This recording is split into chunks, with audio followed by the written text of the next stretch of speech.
नमस्कार, आप जुड़े करुण बिहारी के साथ और आपको दिखाने को क्षेत्र के कस्बा दियारा पकड़ा बासा का वीडियो आपको दिखाने का प्रयास करेंगे। लगातार वीडियो साथ बनते रहिए। और यहाँ पर जो कि चल रहे हैं इंजीनियर अशोक सिंह कुशवाहा जी का, जो कि भावी प्रत्याशी है जनसुराज के, उनका भाषण इस वीडियो का सुनाएंगे। जय हिंद, जय भारत। तो देख रहे जनसभा में कितना आए हुए हैं यहाँ पर जनता, और इस वीडियो के साथ मैं बोलूँगा जय बिहार और आपको बोलना है जय जय बिहार। और इतनी तेज आवाज होनी चाहिए कि दिल्ली और महाराष्ट्र तक जानी चाहिए। जय बिहार, जय बिहार। देख रहे हैं एक साथ नारा लगा रहे हैं जनसुराज की। धन्यवाद। अब आप लोग यहाँ पे जितने भी मेरे देवरूपी जनता उपस्थित है, इनमें इनकी कितनी संख्या है। इस दल को बनाने के लिए हमारे सूत्रधार प्रशांत किशोर जी आज से लगभग 3 साल पहले पूर्वी चंपारण से एक पदयात्रा निकाली। उस पदयात्रा के तहत ये लोग समाज से मिले और हैं, तो आपको एक दल का गठन करना पड़ेगा, तभी आप जनता के लिए और बिहार के लिए कुछ कर सकते हैं। तो जनता के बातों पे इन्होंने गौर किया और उनके मशवरे से इन्होंने एक दल का गठन किया, जिसका नाम रखा गया जनसुराज। जनसुराज का मतलब है, जन मतलब होता है जनता, स्वराज मतलब होता है सुंदर राज, जनता का सुंदर राज। तो इन्होंने जनता के द्वारा ये बनाया गया दल है, जिसका नाम है जनसुराज, और इसके सूत्रधार है हमारे प्रशांत किशोर जी।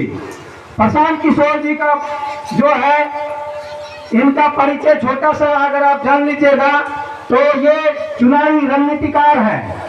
जैसे आप लोग कहते हैं किसी कोई डॉक्टर को स्पेशलिस्ट कहते हैं कि ये इस रोग का स्पेशलिस्ट है, तो वैसे ही ये चुनाव का स्पेशलिस्ट है।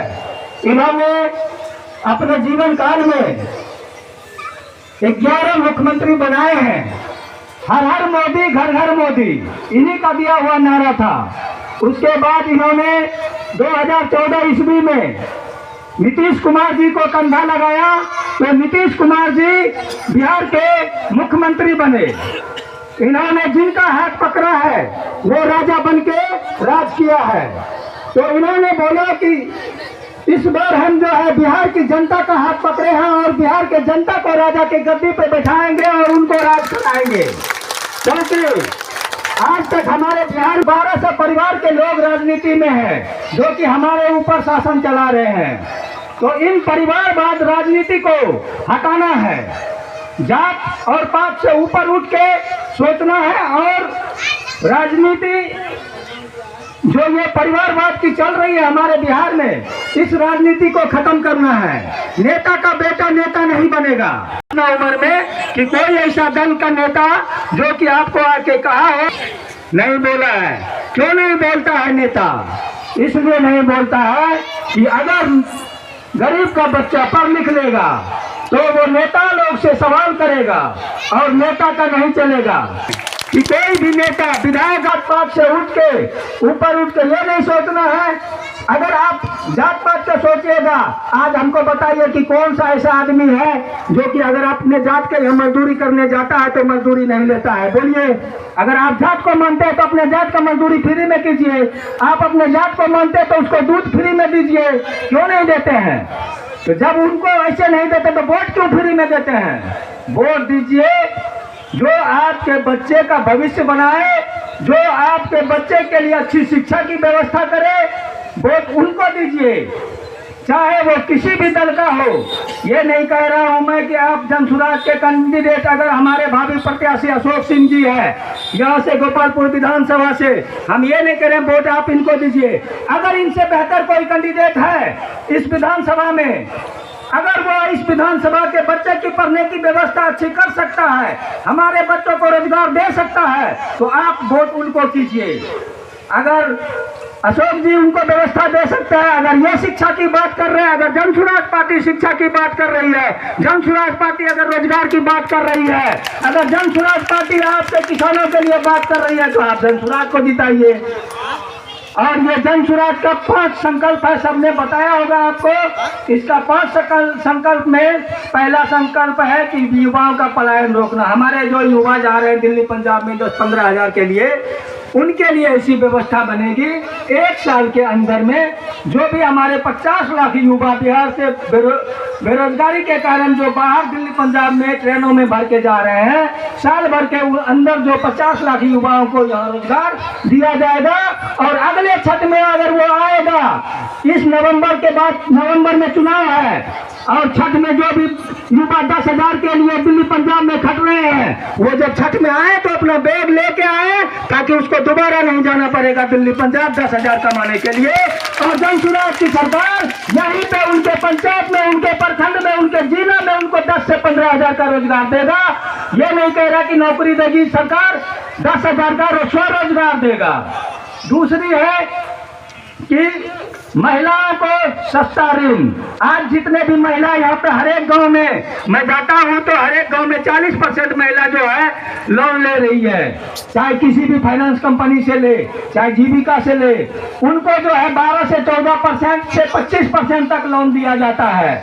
जन स्वराज की सरकार जब बनेगी तो 4% सालाना दरों पे हर एक महिला को अपना सशक्त होने के लिए सहायता राशि दी जाएगी, जिससे कि हमारे माताएं एवं बहनों वो जो है मजबूत होगी, अपना स्वरोजगार करेगी और आगे अपने बच्चों को पढ़ाएगी और तरक्की करेगी।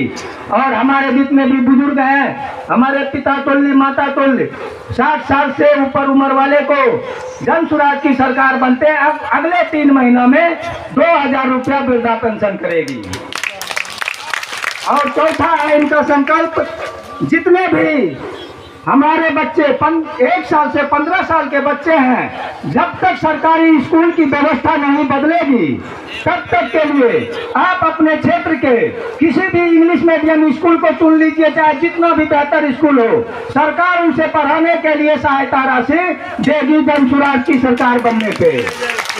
और 5वां जो इनका संकल्प है, 5वां है कि जो भी हमारे गोपालपुर विधानसभा के किसान है, इनको जो है नकदी खेती के लिए सहायता करेगी। सहायता किस रूप में करेगी ये भी बताया जा रहा है। सहायता इस रूप में करेगी, अगर आप 2 बीघा की खेती करते हैं, अभी आप गेहूं लगाते हैं, मकई लगाते हैं, इकट्ठा मजदूर लगा दिए, 2 बार पानी पटाए हो गया, आपके पास लेबर नहीं है, आप जो है सब्जी नहीं लगा सकते हैं, आप मसाला की खेती नहीं कर सकते हैं, उसमें लेबर कॉस्ट ज़्यादा आता है। इसलिए जन स्वराज में ये बनाया है प्लानिंग कि जब जन स्वराज की सरकार बनेगी तो ये मनरेगा के तहत जो लेबर के पैसे का लूट हो रहा है, इस लूट को, ये मनरेगा को किसानों से जोड़ दिया जाएगा और हर एक किसान को अपना खेती करने के लिए, नगदी खेती करने के लिए मजदूर दिया जाएगा सरकार, जन स्वराज की सरकार की तरफ से। तो ये 5 संकल्प लेके हम लोग जन स्वराज पार्टी बिहार में आए हैं। और आज हम लोग बिना विपक्ष में रहे, आज जो जनता के लिए, बिहार के लिए हम लोग 2 सालों से लड़ रहे हैं। आज से कुछ दिन पहले 23 तारीख को हम लोगों ने विधानसभा घेराव किया था। हमारा 3 मुद्दा था विधानसभा घेरने का, जबकि हम लोगों का मुद्दा नहीं होना चाहिए, वो विपक्ष का मुद्दा होना चाहिए। लेकिन हम लोगों ने, हमें बिहार को बदलने के लिए निकले हैं हम लोग किसी से लेने कुछ नहीं आए हैं। हम लोग बिहार को बदलने का जज्बा है हम लोगों में, तो हम लोगों ने विधानसभा का घेराव किया और जो है सरकार हमें, हमारे 3 मांगे थी, जो कि ये सर्वे में जो धांधली हो रही है, दाखिल खारिज में जो धांधली हो रही है, इसे रोका जाए। और जो नीतीश कुमार जी जातिगत जनगणना कराने के बाद 2,94,000 भूमिहीन को भूमि देने का वादा किया था, वो भूमि कब किसी को क्यों नहीं आज तक मिला? जो 3 डिसमिल जमीन गरीबों को देने का वादा किया था, आज तक क्यों नहीं मिला? और 3 लाख से ऊपर के लोगों को 2 लाख रुपया सहायता राशि देने का वादा किए थे नीतीश कुमार विधानसभा में, तो आज 2 साल बीत गया तो क्यों नहीं मिला? ये 3 मांगे हमारी थी, जिसपे कि सरकार ने झुकना पड़ा, सरकार को, नीतीश सरकार को। और उन्होंने 7 दिन का मोहलत मांगा है और बोला है कि हम आपके सपोर्ट में फैसला देंगे। तो की ताकत नहीं, ये जनता की ताकत है। बिहार के जनता की ताकत है जो कि सरकार को झुकना पड़ा, और आगे ये सत्ता से उखाड़ के फेंकेंगे सरकार को और व्यवस्था बदलेंगे। आप अगर अपने कौन सा नेता बना सकता है, वोट उसको देना है, चाहे वो किसी भी दल का रहे। धन्यवाद। बस इतना कह के मैं अपने वाणी को विराम देता हूँ।